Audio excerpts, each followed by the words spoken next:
ચાલો મિત્રો થોડી વાર મૌનમાં ઈશ્વરનું સ્મરણ કરીએ.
મૌન છે ને,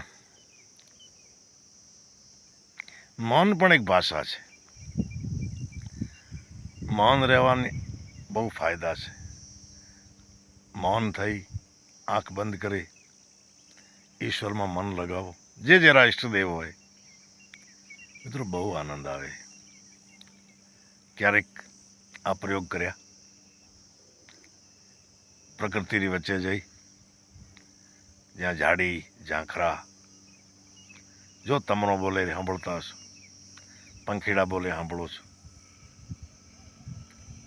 એક જૂના જમાનાનો હવાઈ જહાજ પણ ઉડે રહ્યું, એનો અવાજ સાંભળતા હશો. મિત્રો, આ છે મૌનની તાકાત. થોડી વાર વનસ્પતિમાં જાય, પ્રકૃતિને ખોળેમાં બેસી અને મૌનનો અનુભવ કરો, ખૂબ આનંદ આવશે.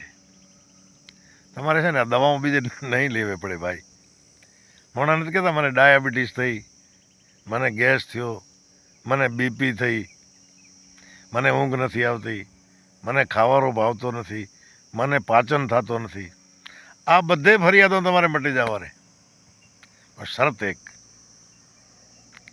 ક્યારેક સીમાડેમાં જાય, પ્રકૃતિની સાથે મૌન બેસી ઈશ્વર વેળો સંવાદ કરો, ઈશ્વર સાથે સંવાદ કરો.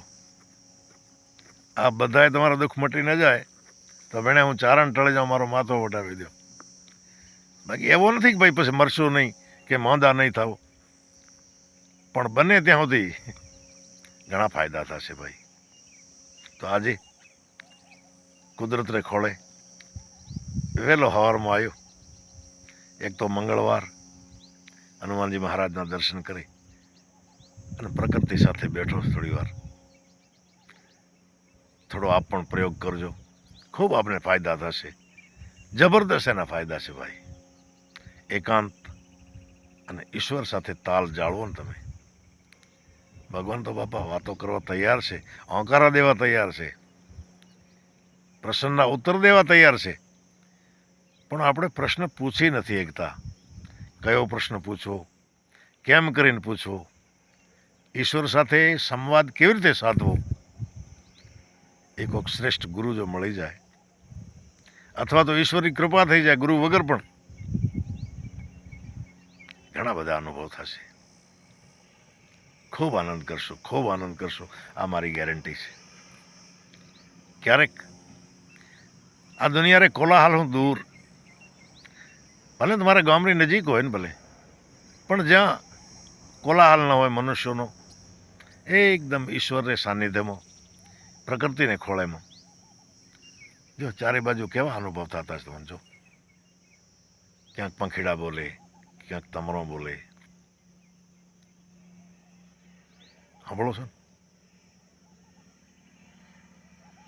બસ આ જ ઈશ્વર છે. ઈશ્વર સાક્ષાત નથી આવતા, એને ગોતવા પડે. એ ઈશ્વર આપણને પ્રકૃતિમાં મળે છે, ઝાડોમાં મળે, પક્ષીઓના અવાજમાં મળે, આકાશ બાજુ નજર કરો તો ત્યાં મળે, આ ધરતી માતા સામે જો ત્યાં મળે. દરેક જગ્યાએ મળે ભાઈ. તો મિત્રો આજે તો મને પોતાને ધન્ય માનું છું કે મને આવા વિચાર આવે, વનસ્પતિમાં જાઉં છું, ઈશ્વર સાથે સંવાદ સાધવાનો કોશિશ કરી, થોડા અંશે સફળ પણ છું. જય હો, જય માતાજી, જય પ્રકૃતિ.